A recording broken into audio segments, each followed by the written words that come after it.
Nervous system tissue is a highly cellular tissue that's dominated by two cell types. The first cell type is the neuron, which are the structural units of the nervous system, and these are also the signal sending cells of the nervous system. The other cell type is called the neuroglia, which are also called glial cells, and these are the supporting cells of the neurons. They also help to maintain the neurons in various ways because neurons are highly specialized for sending signals. So as you can see from this image, neurons are significantly larger than the surrounding neuroglial cells. Here we're going to take a look at the structures belonging to the neurons. So let's start at the cell body of the neuron, which is also called the soma of the neuron. Now, most neuron cell bodies are located within the brain or the spinal cord, where they are protected by the skull and the vertebral column. Some are found externally to the brain or the spinal cord in small, knot-like bulges in nerves that are called ganglia, or ganglion if you're referring to just one of those.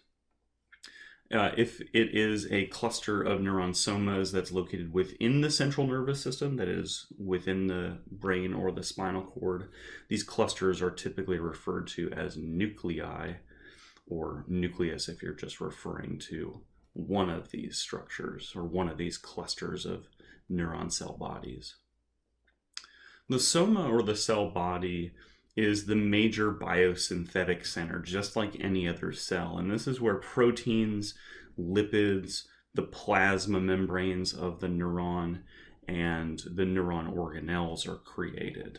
So the soma is really not unlike any other cell. The cytoskeleton of the neuron, just like other cells, is the internal network of protein fibers and filaments that supports the cell from within. In the neuron, it contains specifically microtubules and a structure called neurofibrils, which are bundles of intermediate filaments. Pigments are also sometimes found within the neuron cell bodies, and these can be things like melanin, which is the same brown-black pigment that gives color to our skin and to our hair. And often, too, we see red and golden brown pigments as well, which are a byproduct of lysosome activity within the neuron. And these red and golden pigments accumulate in the neurons with age, as they are never really removed as our neural tissue gets older. And so they tend to accumulate, and these pigments they tend to accumulate, I should say, throughout life, and they tend to be found in higher concentrations in older individuals than they are in younger individuals. So that can kind of give you an idea of the person's age as to how much of these red and gold brown pigments accumulate within the neurons as well. The rough endoplasmic reticulum of the neurons is also referred to as Nissl bodies, which are these dark round structures that you see located outside of the nucleus. In this diagram here, they're labeled as NB, which is referring to the Nissl body. So the Nissl bodies do not look like the rough endoplasmic reticulum that we saw in other cells. Now remember, typically the rough endoplasmic reticulum looks like a series of flattened interconnected channels, but in the neuron it doesn't look like that at all. It looks kind of fragmented. The reason for this is because the neurofibrils fill the neuron soma, right? These are the bundles of intermediate filaments that form the part of the cytoskeleton within the neuron. And so what happens is that the Nissl bodies have to occupy the space between the neurofibril structure. So really the Nissl bodies are just trying to take up any space that they can within the soma of the neuron there. Now, the soma has a number of processes or branches extending from it. Now, the many very short processes that extend from the neuron cell body are called the dendrites, because this word dendro refers to trees, and they tend to resemble tree-like branches. Now, most neurons have hundreds of dendrites, but a few types of neurons only have one dendrite. But the typical case here is that a neuron will have hundreds of dendrites. Dendrites function as the receptive or the input regions of the neurons. Now, they typically contain receptors for neurotransmitters, and they receive information from other neurons. So in response to a stimulus like a neurotransmitter, dendrites will convey an electrical signal in the direction of these black arrows here towards the neuron soma.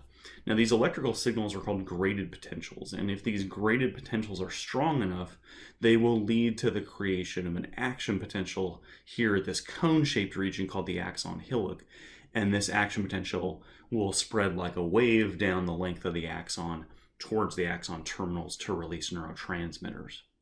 So the dendrites, in short, do create small local electrical signals that spread towards the neuron soma, and those electrical signals are called graded potentials. And we'll come back to those graded potentials in another lecture segment.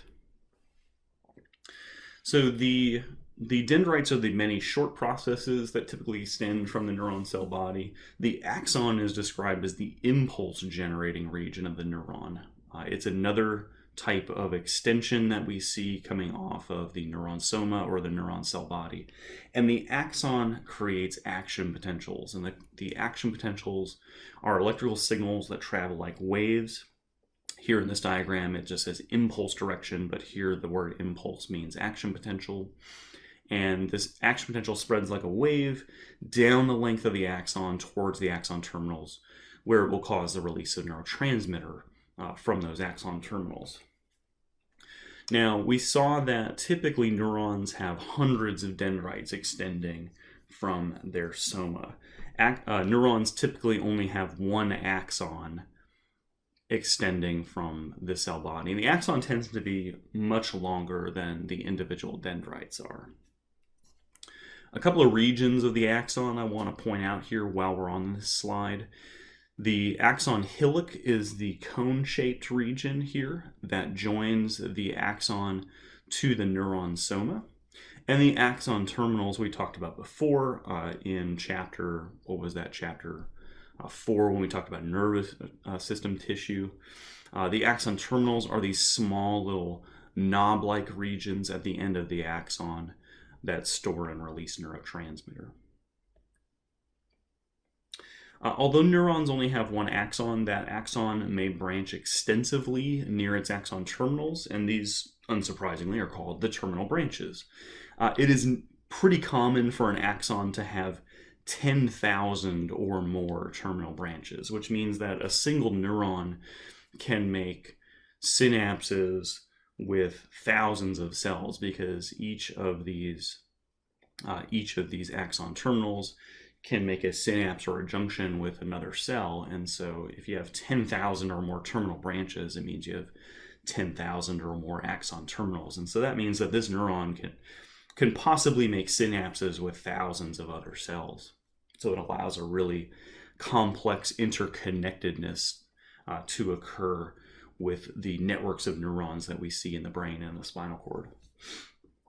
Occasionally also axons will have branches along the length of the axon that are called axon collaterals, and these axon collaterals branch off from the main axon. And these collaterals, like the main axon, also have axon terminals and terminal branches at their endpoints. So let's take a look at the axon terminal in a little bit more detail. Now, the axon terminal, as you recall from chapter 4, is the expanded end of the axon here that forms junctions called synapses with other cells. So this is the axon terminal of our focal cell here.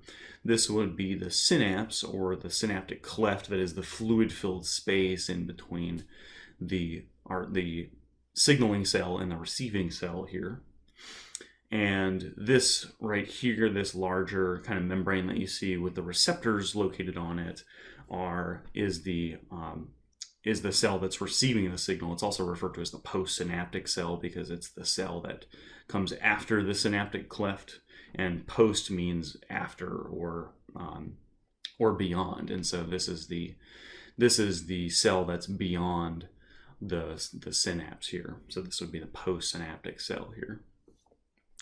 So recall that the axon terminal's job was to store and release these chemical signals called neurotransmitters. So that is, when an action potential makes its way down towards to the axon terminal, that action potential causes a series of physiological events that results in the release of these neurotransmitters from their vesicles into the synaptic cleft here. And it's those neurotransmitters that signal the postsynaptic cell. So the synaptic vesicles are the structures that store neurotransmitter until the action potential causes their release into the synaptic cleft here. And the synaptic cleft, as I mentioned again, is the fluid-filled space that is found between the neuron and the postsynaptic cell that's receiving the signal from this neuron here.